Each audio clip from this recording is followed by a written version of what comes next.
Well, first, thank you all for joining us today for our continuing Vodcast series from the Seattle King County Resuscitation Academy. My name is Mike Elbach. I'm a current faculty of the Resuscitation Academy, and I specialize in the training and development of the high-performance CPR program. Today, we have a very special guest. I consider him a great friend and a colleague, and I would like all of you to be introduced to Dr. Mickey Eisenberg. Doc, are you there? Yes, I am, Michael. Thank you. It's a thrill to be here with you. There's something really interesting that just got released just a few days ago. And I'd like you to, if you will, sort of offer what the title of this is. And if you don't mind, then I'd like to ask a few questions about that. But it's kind of a big deal. Well, I'm happy to do that. And in fact, I even brought along a copy of it here. It's called The Art and Science of Resuscitation. A little reflection there off the screen. But this came out literally a few days ago, but it has been a project that's been a year in the making, and it's put out by the faculty of the Resuscitation Academy, and it's a 63-page document that's filled with just what it says, the art of the important interventions in cardiac arrest, and most importantly, the science behind the actions involved in resuscitation. And so the major emphasis is on what we call the lower hanging fruit.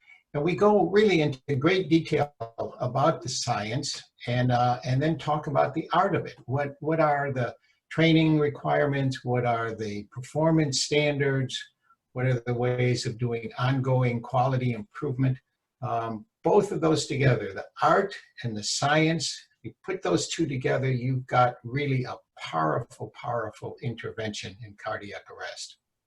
Right. I wonder, I was able to see it as a bit of a preview the other day and read through it immediately. I just spent the day reading through it, and I summed it up as a gem. Right now, that's what it seems like to me. It's a collection of incredible opportunity, knowledge, and education, and we appreciate all the work that everybody put in to make this happen.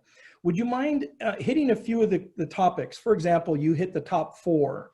Specifically in the book, how is it laid out in the book? You talked about telecommunication CPR, high performance. How is that laid out in the book and the topics that are part in the book? So to give an example, let's talk about high performance CPR. So in the Resuscitation Academy curriculum, one of the most popular, in fact, I would have to say the most popular talk by the faculty is from Dr. Peter Kudenchuk on the science behind CPR. And I mean, that's just a spellbinding talk.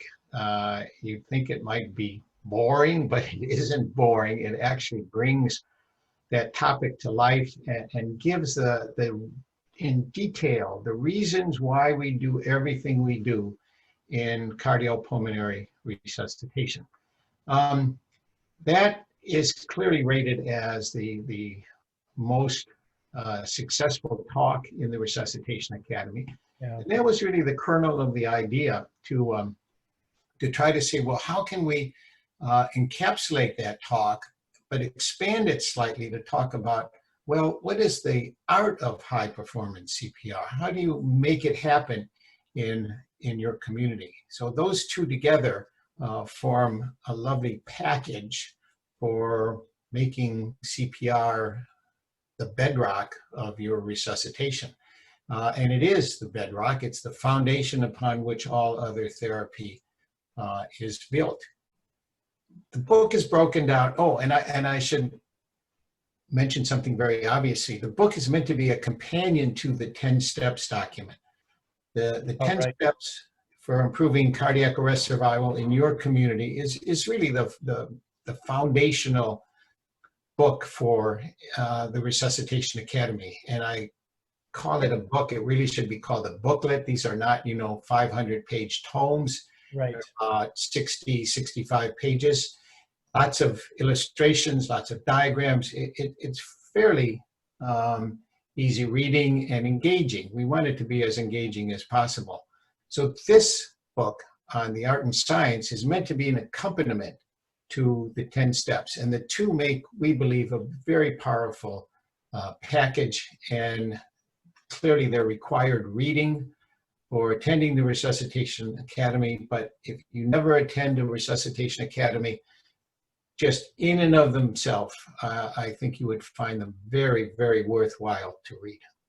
Mickey, I have to agree with that. I actually got into the book and I noticed how interactive it was with really modern progressive links that took me to the different sciences and stuff. And certainly from an end user, we appreciate that. I have another couple of questions. As the audience starts to grow from whether it's past Resuscitation Academies or what we may have in the future, but as this starts to grow around the world, who is the audience for this book? You know, is it to be sent to the end users? Is it directors? Is it mayors? I mean, can you help us understand who should have their eyes on this book? Well, it's a simple answer, Michael. All of the above should be the audience for this book. Clearly, if you start with the top, so who is the director of the organization, the medical director, the administrative director, who are the people that are the managers that make the programs happen and supervise the personnel that provide the service. And then, of course, the people themselves, the EMTs, the paramedics, the firefighters, the ambulance drivers, all these people who provide direct on-care scene. All of them would gain a tremendous amount if they read this. For those who are providing the service in the field, there can be nothing more rewarding than to realize not only that what you do can make a difference, but why you do it. Right. There are reasons behind every tiny, tiny little step involved in a resuscitation.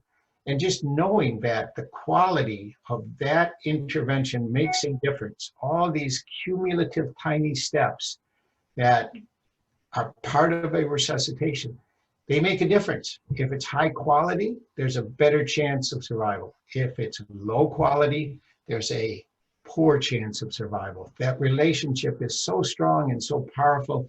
And I think the documents, the 10 steps and the art and science really bring home that message loud and clear. I would echo that, Mickey, from a provider myself, understanding and having the why for why we work so hard in different performance. The why is a huge plus for us. So again, I want to thank you and your team for that. So this has been on my mind. As soon as I read this, another question came up, and I'm sure that there's other colleagues out there that are thinking the same thing. Mickey, will there be future editions of this? Is this a one-off and then, you know, we're done, or where are you going with this? Where might this take us, Mickey? The simple answer is it's meant to be real time and meant to be contemporary and up to date. So I think when I say up to date, one of the most popular sources of information in clinical medicine is a site called Up to Date, and they are constantly changing it and upping the content, updating the content regularly. Well, that's exactly what served as a model for this. So not only does it have hot links, it's a PDF document and it's got hot links to the article itself. Right. But it allows us, being a PDF, we can change it literally on the fly and update a new edition. This is the first edition that is being posted. And we can change it as often as something relevant comes out. We do not want this to ever become outdated. Somebody to read this and say, wait a second, that's not how we do it now. Does these guys know what they're talking about when they include this here? It's got to be current, it's got to be relevant, and it's got to be easy to comprehend. That's the goal. That sounds like a marketing strategy right there for books. I may end up echoing that on that. Well, Mickey, as we start to come to a close, it's been really just wonderful to have you today. I know you're very busy with all the stuff, but I just want to give you a few minutes. How would you like to close? Final thoughts or words on not just this ebook or booklet, as you say, but on this Vodcast series that we're trying to put together? You have the final thoughts. Well, thanks, Mike. And again, thanks for 37 years of remarkable collegiality. First of all, I want to say that this book has really been a collaborative effort. The entire faculty of the Resuscitation Academy played a role in putting it together. It has the collective wisdom, and I like to think there are kernels of wisdom here. It is the collective effort of really many, many people. And it's their excitement. It's their excitement as educators to want to communicate this. And so that's why we try to design it to be as engaging and as comprehensible as possible. Right. No, I think that reading this, thinking to yourself, how's this relevant to my day-to-day life as a resuscitator? How is it relevant to my colleagues who I work with? Those are the questions that I hope are triggered in you. And I think you'll see immediately why it's relevant. So happy reading, everybody. I hope it's engaging.